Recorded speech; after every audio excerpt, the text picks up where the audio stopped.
ఇప్పుడు విజయ్ దేవరకొండ బిలో ఆయన టెక్స్ట్ లో ఒక మ్యాటర్ చదివాను, షాక్ అవుతున్నాను.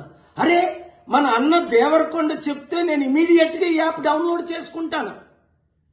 అలాగే బాలకృష్ణ అట, మంచు లక్ష్మి అట, ఇలాంటి వారు 25 మంది ఇప్పుడు అరెస్ట్ అవ్వబోతున్నారు. ఒకవేళ పోలీసులు వాళ్ళ దగ్గర పొలిటీషియన్స్ డబ్బులు తీసుకొని అరెస్ట్ చేయకపోతే వారందరినీ సుప్రీంకోర్టుకి నేను నడిపిస్తా.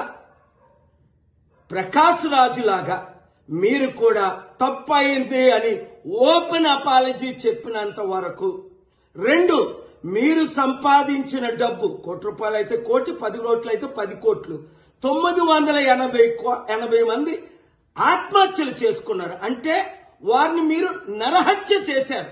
మీ ఇన్ఫ్లుయెన్స్, మిమ్మల్ని ఎంతో ఫాలో అవుతున్న ఈ ఫాలోవర్స్కి మీరిచ్చే గిఫ్ట్ ఇదేనా? మానవత్వం లేదా? దైవత్వం లేదా? రాక్షసుల్లాగా వాళ్ళ జీవితాల్ని మీరు దోచుకోవడమేనా? ఎండ్ ఆఫ్ ద డే మీకు మిగిలింది ఏంటి? ఆత్మకు శాంతి కావాలా? మనసుకు రక్షణ కావాలా? నెమ్మది కావాలా? ఫ్యూచర్ మంచి పేరు కావాలా? లేదా చరిత్రహీనులుగా మిగిలిపోవాలా?